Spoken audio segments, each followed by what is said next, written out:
तुम्हारा Horlicks P low. Ma'am ने आज मुझे एक टॉपिक पढ़ाया, विलियम और विलायक। वो मुझे समझ नहीं आया। वो तो बहुत सिंपल है, इसमें समझने जैसा तो कुछ था नहीं। जैसे मान लो मैं तुम्हारे लिए हॉर्लिक्स लेके आई हूँ, ठीक है, तो ये हॉर्लिक्स है, तुम्हारा दूध है और दूध में हॉर्लिक्स है। हाँ। जैसे इसको हम करके बताते हैं, मान लो ये दूध है तो इसमें दूध की मात्रा ज्यादा है। हाँ। तो क्या हो गया, जो चीजों को अपने में घुलने लायक बनाता है, मतलब इसकी मात्रा ज्यादा हो गई। हाँ। दूध की, तो क्या हो गया, विलायक हो गया। हाँ। यानी वो लायक है किसी चीज को अपने अंदर घोलने के। और हॉर्लिक्स की मात्रा 2 चम्मच थी तो उसकी मात्रा कम थी और वो घोला जा रहा है। तो जो पदार्थ घोला जा रहा है उसे क्या बोलेंगे, विलेय बोलेंगे। और हॉर्लिक्स चूंकि घोला जा रहा है तो हॉर्लिक्स जो विलेय होती है उसकी मात्रा कम होती है। और विलेय जो होता है वो ठोस भी हो सकता है, द्रव्य भी हो सकता है और गैस भी हो सकता है। इसे मैं अभी थोड़ी देर बाद बताऊंगी, अभी तुम एकदम शुरू से समझो। जो जिसकी मात्रा ज्यादा होती है, जो अपने में घोलता है, जिसमें चीजें घुलती हैं, वो क्या हो गया, विलायक हो गया। जैसे इसमें हॉर्लिक्स घोला गया है तो जिस पदार्थ को घोला जाता है वो पदार्थ क्या कहलाता है, विलेय कहलाता है, जिसे घोला जाता है। और वो ठोस, गैस और द्रव्य तीनों हो सकती है। अब जैसे देखो ये पानी रहा, ठीक है, और इस पानी में मैंने क्या किया, इसमें चीनी डाला, ठीक है। मान लो कि मैंने इसमें 2 चम्मच चीनी डाला और इसे फिर घोल दिया। तो ये पूरा घोलने के बाद से क्या होगा, ये पूरा घुल जाएगा। तो पानी की मात्रा क्या है, पानी अपने अंदर चीनी को घोल रहा है, तो क्या हो गया, ये विलायक।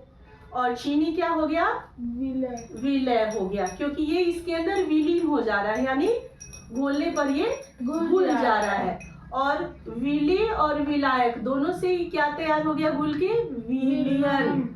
ये जो तैयार हो गया इसे कहते हैं विलियन। अब ये घुल गया तो एक चीज और है कि जब ये विलेय पदार्थ विलायक में जब घुलता है ना, तो ये अपनी मूल विशेषताओं को भी खो देता है।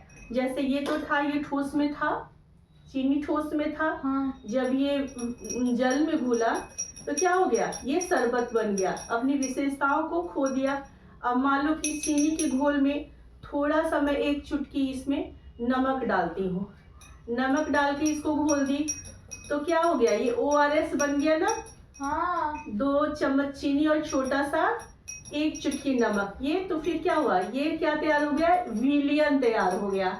अब आया समझ में। हाँ। जो घुलने लायक बनाता है वो विलायक। जैसे इसमें दूध विलायक है, इसमें पानी विलायक है। पानी के अंदर नमक और चीनी ये विलायक है, और चीनी और नमक ये दोनों घुल गया तो क्या हो गया, दोनों घुलनशील भी हो गया ना। हाँ। ये दोनों घुलनशील भी हो गया। हाँ। और फिर ये दोनों के घुलने से, विलेय और विलायक के मिलने से क्या बन गया, विलियन। दूध और हॉर्लिक्स के घुलने से क्या बन गया, विलियन। आया समझ में। हाँ। अब चलो देखते हैं, ये तो विशेषता को खो गया। हाँ। पूरा अपना, और ये बन गया ORS। अब चलो देखो, ये हो गया घुलनशील, जैसे पानी में चीनी और नमक घुलनशील हो गया। एक चीज और समझो, अब इसी के अंदर मान लो कि ये पानी है, ये तो तैयार हो गया, ये पानी है, इसके अंदर पहले बताया है कि विलियन भी 3 तरह के होते हैं। जब ठोस को विलायक में घोलोगे, ठोस विलय को, जैसे ये ठोस था ना चीनी। हाँ। नमक ठोस था ना। हाँ। तो नमक और चीनी को जब पानी में घोले तो ये ठोस विलायक हो गया, ठीक। हाँ। है, तो ये तैयार हो गया। अब द्रव्य जब घुला पानी में, जैसे गैस घुला, तो क्या है, इस पानी है, पानी में क्या है तुम्हें पता है, पानी में क्या होता है, ऑक्सीजन गैस होती है। Oxygen gas. मछली जल के अंदर सांस लेती है गलफड़े से। हाँ। इसको कैसे चेक करेंगे, पानी है, इसमें जब ग्लास को डाल के थोड़ा देखो बुलबुले निकल रहे हैं। हाँ। यानी ये क्या हो गया, ये द्रव्य वाला विलियन हो गया, ठीक है, द्रव्य विलियन हो गया, यानी इसके अंदर ऑक्सीजन की मात्रा घुली हुई है। और हमारे वातावरण वायुमंडल में कितने तरह की गैस है ना, नाइट्रोजन, ऑक्सीजन, कार्बन डाइऑक्साइड। हम लोग सांस लेते हैं ऑक्सीजन, छोड़ते हैं कार्बन डाइऑक्साइड, तो ये क्या है, सब मिले हुए हैं, तो वो कौन सा हो जाएगा, गैसीय विलियन हो गया। अब तो समझ में आया ना, विलियन है, समझ में आया? हाँ। विलयन, विलेय और विलायक से विलयन बन गया। द्रव्य विलयन, ऑक्सीजन घुला, वायुमंडल में गैस हो गया और ठोस हो गया चीनी और ये। अब इसमें एक चीज और समझ लो, जब समझ रहे हो तो कहीं तुम्हारी मैम पढ़ा दी, इसे चीनी और नमक तो ये घुल गया, तो इसे भी घुलनशील कहेंगे। और ये जो मिश्रण बना, ये विलयन जो बना, इसे समांगी मिश्रण भी कहते हैं, क्योंकि इसमें क्या होगा, इसके संगठन दम समान है, पूरी रूप से ये पूरे ग्लास में मिल चुका है। ठीक है, इसकी जो प्रॉपर्टीज है सब मिल चुकी है पूरे ग्लास में। हाँ। जब इसे पियोगे तो पूरा एक समान है।